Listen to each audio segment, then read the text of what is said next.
Bueno, la idea era hoy, un poco en continuidad con algunas cosas que yo había comentado la clase anterior, era seguir una especie de derrotero, digamos, de la ciencia política en cuanto al foco de investigación, ¿sí? Eh, lo que aparecía un poco del texto de Easton que veíamos en la clase pasada era que ahí uno podía detectar cómo va cambiando el foco de interés y la atención de la ciencia política, y que ese cambio eh, es un cambio que está de alguna manera orientado en función de también una serie de contextos distintos que hacen que la ciencia política ponga más acento en uno u otro campo de interés, digamos, ¿no? Por eso yo ahí hacía toda esa concepción contextual respecto al tema de las instituciones políticas, en la medida que eso estaba o tenía un anclaje en toda una experiencia en la cual el tema de interés tenía que ver con no cualquier tipo de instituciones, sino con las instituciones, sobre todo la democracia representativa o la llamada democracia liberal.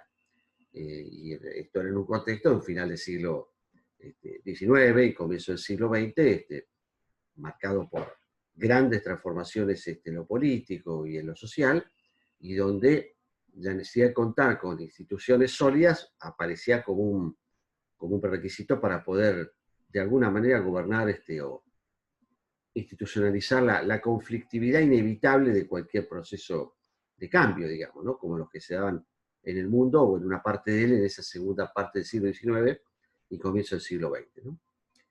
Como yo les decía el otro día, esta es una visión y un interés que va a entrar en crisis, sobre todo a partir de los años 20, 30, 40, y una especie de larga crisis, podemos decir, a lo largo de esas décadas, y confluyen en ello una cantidad de factores, ¿no? Por ejemplo, el tema de las crisis mismas de las democracias, el avance de alternativas no democráticas y competitivas a la democracia, ¿no? Por ejemplo, el caso de la Unión Soviética, o digamos con la Revolución Rusa, ¿no? Y el avance del comunismo, o el avance de los fascismos en su versión italiana y alemana, una crisis económica casi sin precedentes en la historia, y después la Segunda Guerra Mundial, con lo cual la Segunda Guerra Mundial es como la frutilla del postre que termina de poner en cuestión la confianza en las instituciones como mecanismo capaz o apto para resolver diferentes tipos de conflictos, digamos, ¿no? Entonces esa confianza en las instituciones se traduce en, al mismo tiempo, una crisis y una pérdida de interés en las instituciones como foco de investigación, digamos, ¿no? Y bueno, este es un panorama, como yo les describí el otro día, que va a empezar a cambiar después de la Segunda Guerra Mundial, nuevo paradigma, nueva potencia y nuevos actores, en este caso Estados Unidos, eh, nuevo lenguaje, nuevas influencias disciplinares, ¿no? La sociología académica, la teoría de los sistemas, ¿no? Eh, toda la visión, digamos, del mundo anglosajón en cuanto a lo que es la ciencia en general y las ciencias sociales en particular. Y ahí, bueno, la ciencia política se empieza a pensar y a definir y a reinventar, ya no como una ciencia con una S plural, sino como una disciplina singular. Y ya no se piensa como ciencias políticas, sino como ciencia política. Y en ese contexto, la ciencia política, digamos, cambia el eje de su interés, de su atención, de lo que era hasta ese momento las instituciones políticas, al comportamiento político de los individuos. ¿No?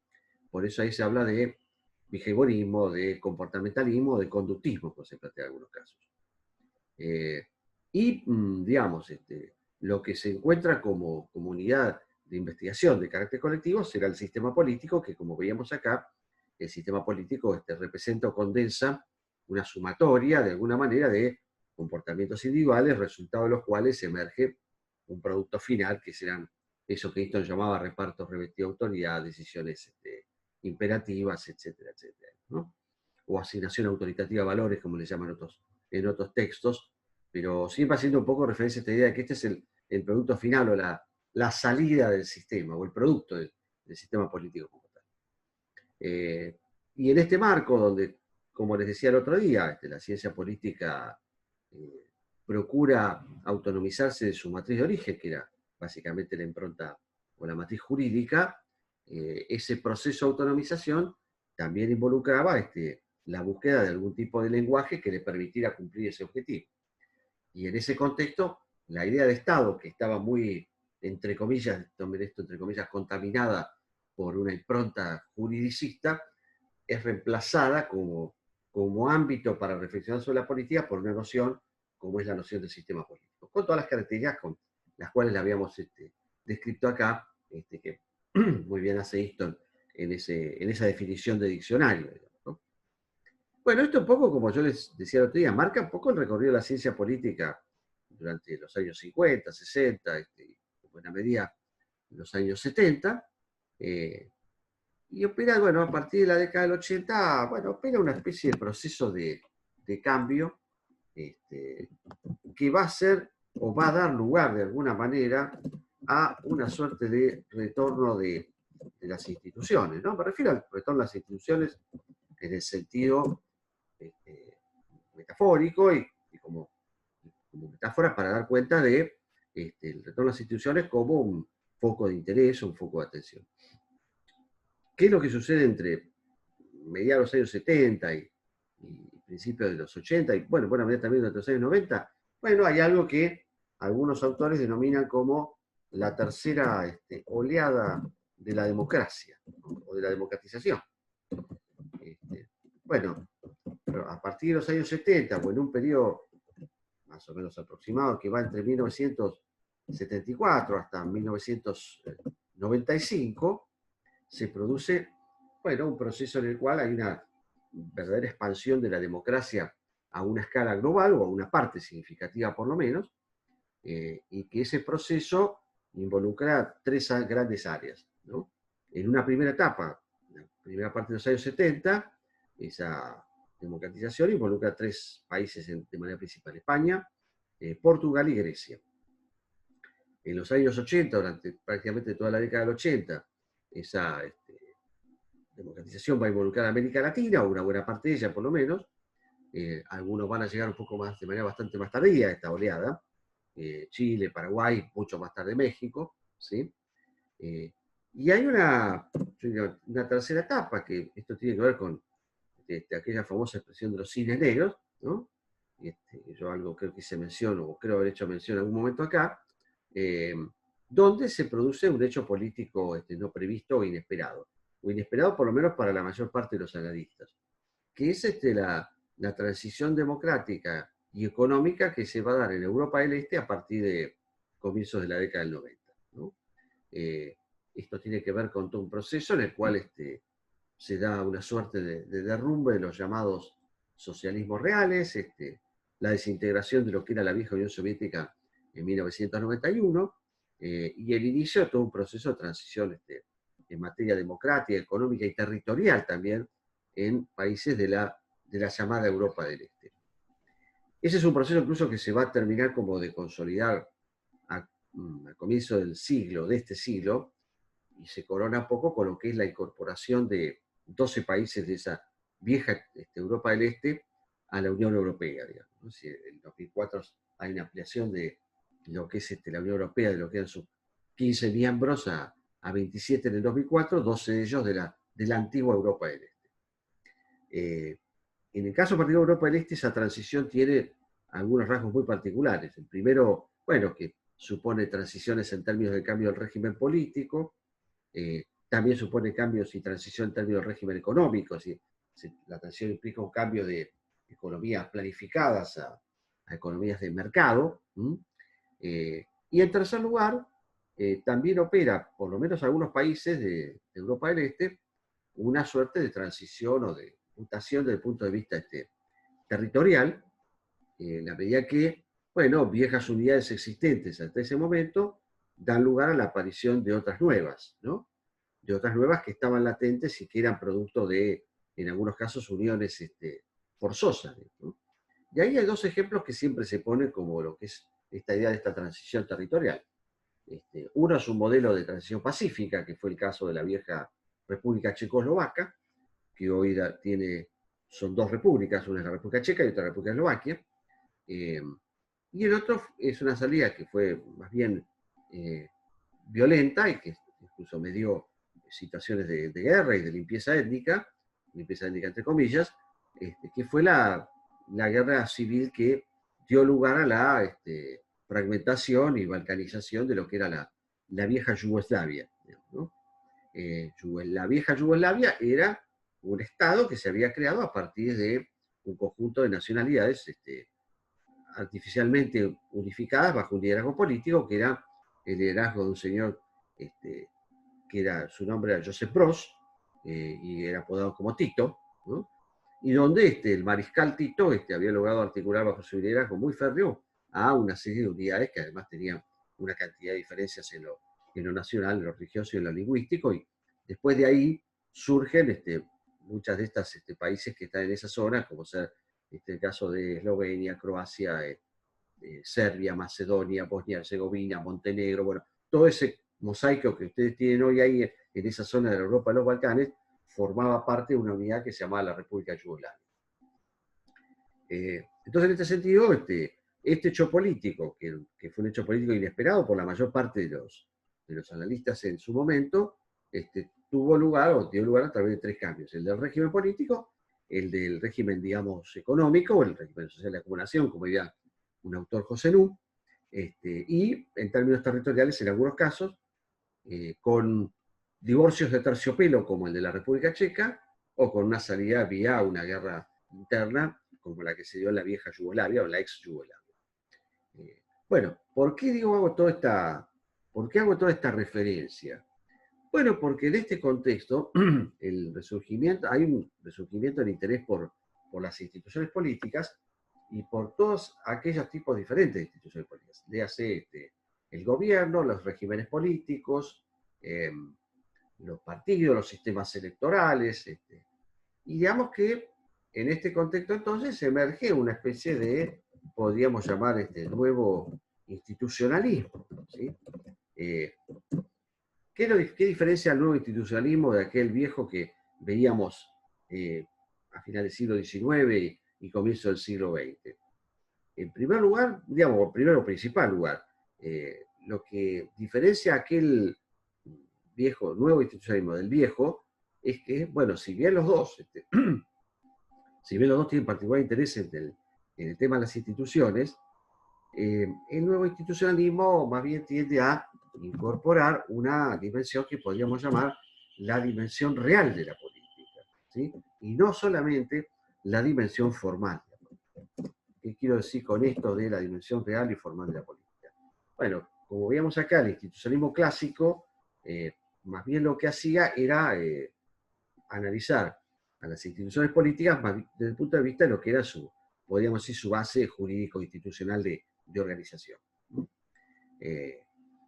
Lo que se plantea acá es otra forma de pensar las instituciones que estará vinculado no solamente a lo que puede ser la base formal y jurídica de organización de la misma, sino también a una cantidad podríamos decir, de procedimientos o de prácticas que, no teniendo necesariamente lugar o expresión en una regla escrita, sin embargo, tienen muchas veces tanto peso o más que las propias reglas escritas como tal, ¿no? Yo creo que, yo no sé, lo mencionaba acá, ahora tengo un tema justo esta semana de clase en otra materia y creo que estaba hablando de temas más o menos similares. Pero yo ponía un ejemplo que era el tema de Estados Unidos, ¿no? O lo que pasa en cualquier país, digo, que tiene o que opera bajo reglas democráticas, ¿no? Es decir, en un país que opera bajo reglas democráticas y donde la sucesión se da a través de un contexto de una competencia electoral, hay una parte formal y una parte informal, ¿no? Hay una parte formal que tiene expresión en un proceso electoral, ¿no? Y una ley electoral y una serie de regulaciones de lo que es una campaña electoral, en las cuales, bueno, eso establece cómo es los mecanismos para presentar las listas, para presentar candidaturas, para la selección de los candidatos, para asignar las bancas, etcétera, etcétera, ¿sí? Pero también hay otra dimensión que tiene que ver con un aspecto que es el aspecto, podríamos decir, informal, ¿sí? Y el aspecto informal en este caso está relacionado con, bueno, el hecho de que más allá de las reglas, hay, digamos, un comportamiento, o hay una serie de comportamientos por parte de los actores que son tan importantes como las propias reglas y que no están necesariamente contenidos en las mismas, ¿no? Y ahí el ejemplo que se me ocurre es, bueno, una ley electoral establece un marco para definir los términos de la competencia y, entre otras cosas, al asignar cierta forma de distribución de los cargos a partir de fórmulas y distintos mecanismos de cálculo, asigna un resultado. Ahí aparece un tema, que es la cuestión de los actores y el comportamiento de los actores respecto a ese resultado, ¿no? Y en general, en cualquier país con una tradición democrática de larga data, los actores, a ningún actor se le ocurriría poner en cuestión el resultado electoral, independientemente de que el resultado le sea favorable o no, porque ahí se parte de la idea que, bueno, el resultado es una contingencia y puede ser favorable hoy y desfavorable mañana, digamos, ¿no? Eh, entonces ahí lo que aparece justamente es un abordaje de las instituciones desde el punto de vista de lo que serían las prácticas informales o los procedimientos informales que definen de alguna manera el tipo de desarrollo, de trayectoria o de sendero que vaya a recorrer una institución como tal, ¿no? Esto yo lo pongo a colación porque, bueno, en Estados Unidos estamos a pocas semanas de un proceso electoral y estamos a pocas semanas de un proceso en el cual uno de los candidatos ha prácticamente puesto en cuestión la legitimidad del proceso electoral, planteando él mismo la duda, que es nada menos que el presidente en este caso, y el candidato a la reelección, que es Donald Trump, poniendo la duda respecto a la legitimidad del resultado y a su aceptación posterior del resultado como tal, ¿no? Si fuera un actor marginal, uno diría, bueno, es un tipo marginal, no tiene ningún peso, pero se trata del presidente de los Estados Unidos que va a la reelección y es el presidente de la principal potencia mundial. Es decir, ahí lo que hay es una especie de agrietamiento o de ruptura de algún tipo de consenso preexistente durante mucho tiempo en torno a la aceptación de la legitimidad del resultado electoral, sea o no favorable para los actores que participan de ese juego como tal. Bueno, todo esto entonces venía a cuento de que digamos, el abordaje que va a haber ahora sobre las instituciones va a ser distinto al que existía hasta ahora, porque incorpora esta dimensión que no estaba presente en el primer institucionalismo, que más bien lo hacía desde un lugar de abordaje formal, si se quiere, de las instituciones políticas, o muy anclado en una matriz jurídica, filosófica de las instituciones políticas como tal. Y el otro elemento que me parece importante marcar es que, y yo lo comentaba el otro día, las teorías o la etapa, digamos, sistémica de la ciencia política, la etapa conductista, entre comillas, de la ciencia política, aparecía marcada por un objetivo muy ambicioso, que era ¿cuál? Bueno, tratar de elaborar una especie de teoría general de la política que permitiera abarcar un número importante y elevado de sistemas políticos muy variados. Por eso se usaba una noción como la de sistema político, muy alta en términos de abstracción, con muy pocos atributos para justamente poder visualizar y comparar muchas unidades, ¿sí? Y de ahí poder establecer una especie de teoría general del comportamiento en los sistemas políticos como tal. Bueno, un objetivo de este tipo se va a ir paulatinamente abandonando, ¿sí? Y bueno, a lo que se aspirará en todo caso es a tratar de establecer algo que se va a llamar como teorías de alcance medio, ¿sí? Sí, la idea será ya no tanto pensar una teoría general de la política y de las instituciones políticas, sino una serie de teorías o de hipótesis que permitan, por lo menos no refutar, más que comprobar, relaciones parciales entre diferentes fenómenos, ¿no? Si acá la idea de la teoría general se dé paso a teorías de alcance medio y a un objetivo mucho menos ambicioso, ¿no? Y el otro elemento, bueno, que está vinculado con este objetivo es, bueno, ya no se trata de una teoría general para un número limitado de unidades, sino que más bien el foco va a estar puesto en unas pocas unidades, o en algunas áreas geográficas un poco más delimitadas, ¿no? Por eso aparecen infinidad de estudios a partir de la década del 80, que son estudios de área, sobre Europa del Sur, sobre América Latina, después en los 90 sobre Europa del Este, bueno, después vendrán los cruces y las comparaciones en esos procesos también, ¿no?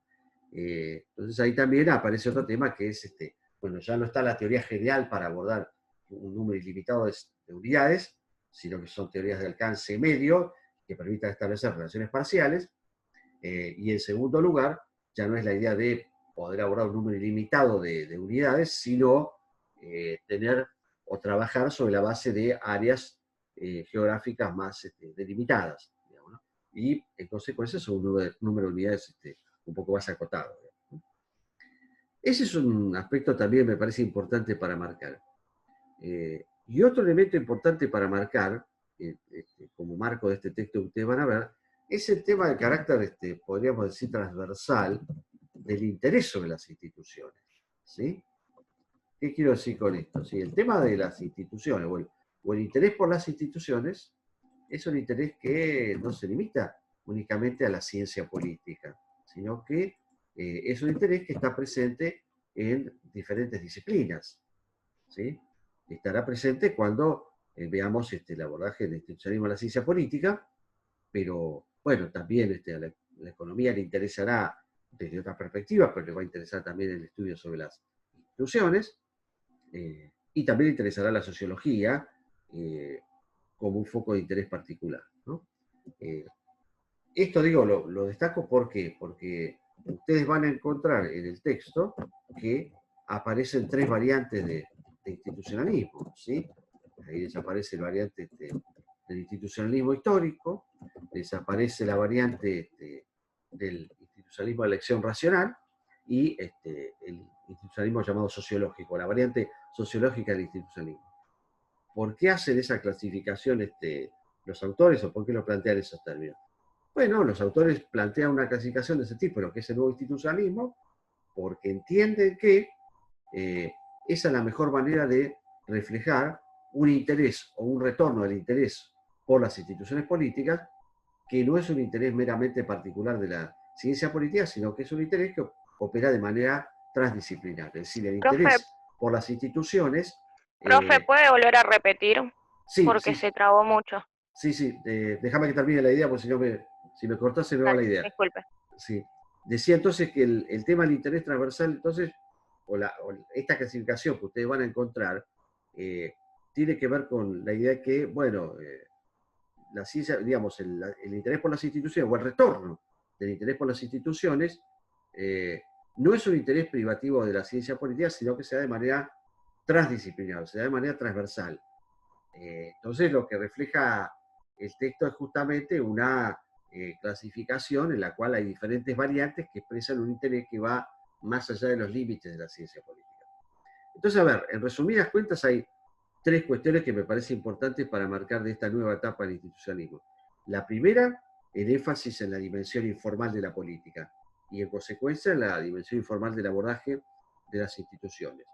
La segunda, el hecho de que el nuevo institucionalismo abandona ese objetivo ambicioso de crear una teoría general de la política que estaba muy presente durante los años 50, 60 y 70 y procura elaborar, en el mejor de los casos, teorías de alcance medio que permitan establecer relaciones parciales entre fenómenos. Eh, y el otro, digamos, aspecto que está vinculado a esto, bueno, que ya no se trata de una teoría general para abordar un número ilimitado de unidades, sino que lo que se procura es abordar un número un poco más delimitado de unidades en áreas geográficas un poco más delimitadas, digamos. Entonces, bueno, aparecen estudios sobre el cono sur o sobre algún lugar de América Latina, Centroamérica, este, la América Latina, la zona andina, etcétera, etcétera. Y en tercer lugar, esto que decía recién, respecto al tema de que este resurgimiento del interés por las instituciones políticas opera de manera transversal. Y esta idea de una operación transversal de las instituciones da lugar a que, bueno, los autores intenten una especie de panorama respecto a lo que son las diferentes variantes del institucionalismo y por eso aparecen estas tres variantes, ¿no? Lo que se llama, por un lado, la histórica, la que es la llamada variante de la elección racional, o lo que podríamos llamar el institucionalismo económico, para decirlo de alguna manera, y una variante que es la variante que podemos llamar de tipo sociológica, ¿cierto? Bueno, esto es un poco una especie como yo les hago en general, y esto lo voy a hacer de manera bastante recurrente, una suerte de contexto del texto, digamos, ¿no? Si yo acá lo que les hice más que nada es una especie de resumen para tratar de entender un poco el crudo de bueno, ¿por qué un autor se pone a escribir sobre estas cuestiones? Bueno, esto está en un contexto más general como el que describí acá, en el cual el retorno del interés por las instituciones tiene un contexto más general de referencia, y que en particular en lo que es el ámbito transdisciplinar de las ciencias sociales se refleja en la medida que aparecen diferentes variantes que además abordan desde distintos lugares a las instituciones políticas, ¿no? Son tres enfoques centrales, los cuales van a intentar responder de manera distinta a dos preguntas fundamentales. La primera pregunta que van a intentar responder es acerca de qué son las instituciones, ¿no? Y la primera pregunta que intentarán responder, y que veremos si quieren distintas respuestas, es ¿qué son las instituciones? ¿Sí? Y fundamentalmente, ¿qué tipo de relación hay entre las instituciones y el comportamiento individual? ¿No? Este me parece que es un punto importante. Es decir, lo que van a ver ustedes ahí, opa, ahí, cada día escribo peor. Muy bien. Entonces, lo que van a ver acá ustedes son tres perspectivas distintas respecto a lo que son las instituciones, y lo que van a encontrar son tres tipos de respuestas distintas respecto a cómo enfrentar esta pregunta de lo que son las instituciones y qué tipo de relación se establece entre las instituciones y el comportamiento de los individuos o de quienes forman parte de esas organizaciones. Y después aparece una segunda cuestión, digamos, también que van a intentar responder, que está relacionada con el tema del origen y cambio en las instituciones, ¿no? ¿Esto qué quiere decir? Bueno, lo que se trata de ver es de qué manera, desde las diferentes perspectivas, intentan abordar el problema de cómo se originan y cuáles son los procesos que pueden dar lugar a dinámicas de cambio dentro de las diferentes instituciones, ¿no? Entonces lo que ustedes tienen acá es un proceso en el cual estas tres variantes del llamado nuevo institucionalismo van a intentar dar respuestas y darán diferentes tipos de respuestas a estas preguntas, digamos, ¿no? O estas dos preguntas principales, ¿no? Esta que tiene que ver con la relación entre las instituciones y el comportamiento de los individuos como parte de esas organizaciones, y en segundo lugar, aquella que tiene que ver con cómo se originan y cómo se da el proceso de cambio en las instituciones como tal. Yo ahí tengo algunos minutitos como para marcar algunos conceptos y poder ilustrar esto, digamos, ¿no? Esto podría ilustrarlo sobre todo con la primera variante, que es la variante histórica, ¿no? Que esta podríamos decir que tiene que ver con lo que llamamos el institucionalismo de la ciencia política también como tal. Pero no voy a tener mucho tiempo, así que eso lo voy a dejar para después, pero sí voy a entrar un poco en esta primera variante como tal. No sé si tienen alguna consulta, porque ahí vi que en algún momento estaba un poquito inestable la señal, y por eso hice una especie de redondeo de lo que estaba planteando, pero no sé si hay alguna consulta respecto a este recorrido y esta narrativa que estoy haciendo sobre el contexto Hola, de hola, las instituciones, digamos, ¿no? Sí, hola. sí, te escucho. Quería repasar, por favor, la cuestión de políticas informales. Sí, yo ahí lo que decía es que la dimensión llamada real o informal tiene que ver con procedimientos o, digamos, prácticas que no están necesariamente contenidas en una norma jurídica, pero que, sin embargo, tienen un peso mayor a veces que las propias normas que están contenidas en alguna definición de tipo estatutaria, ¿no? Sí, yo por eso ponía ejemplo, si bueno, que los actores acepten un resultado de un proceso electoral no es algo que la ley electoral lo establezca como tal, ¿no? Una ley electoral establece un marco general para jugar un juego, ¿sí? Ahora, si los actores no tienen incorporado la idea de que el proceso es legítimo como tal, bueno, ahí puede haber una cantidad de acusaciones cruzadas, ¿no? Ahí entra con un tema que tiene más con una dimensión, llamémosle, cultural o de cultura política o de cultura cívica, en la cual, bueno, más allá de las definiciones formales, los actores con el tiempo han aprendido a adoptar algún tipo de compromiso que, entre otras cosas, supone aceptar o por lo menos tolerar el resultado de un proceso electoral, ¿no?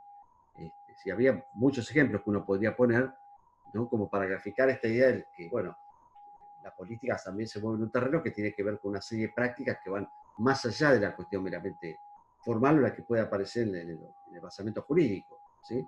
Existen un montón de prácticas que definen ciertas formas de hacer política que van más allá de lo que pueda estar o no contenido en el orden jurídico como tal en sus diferentes niveles. Por eso yo hacía diferenciación o marcaba el interés en esta etapa respecto a lo que es la política real o el funcionamiento, entre comillas, real de las instituciones. No sé si con esto te aclaraba el punto, porque bueno, es un punto importante para entender un poco todo esto también, digamos, ¿no? Sí, muchas gracias. No, por favor. Bueno, Profe, sí. no me quedó muy claro el término de interés transversal, más allá de lo que es la división. El interés transversal es que es un interés que va más allá de una disciplina. Eso básicamente. Es decir, por eso, digamos, ¿por qué esta clasificación? ¿Por qué hay una variante sociológica, económica? Bueno, eso justamente marca el interés transversal. De hecho, es decir, que el interés por el estudio de las instituciones no es algo privativo en la ciencia política, sino que va más allá de los límites de la ciencia política. Le va a interesar la economía, le va a interesar la sociología y le va a interesar la antropología. Es decir, hay un interés en las ciencias sociales por las instituciones que va más allá de lo que era el enfoque formal que había a principios de siglo, que era una cuestión que era más bien privativa del derecho, del campo del derecho como tal, ¿no? Por eso yo marcaba esta idea de lo transversal como otro elemento distintivo en esta etapa del institucionalismo, digamos, ¿no? Y por eso hablaba de esta idea de nuevo y viejo, por eso a veces se habla de neoinstitucionalismo, cuando se pone el prefijo neo, el neo marca o da cuenta de esta idea de, bueno, que esto es como una especie de nueva versión de algo viejo, y que como nueva versión de algo viejo, bueno, obviamente viene acompañada de algunos cambios y algunas consideraciones.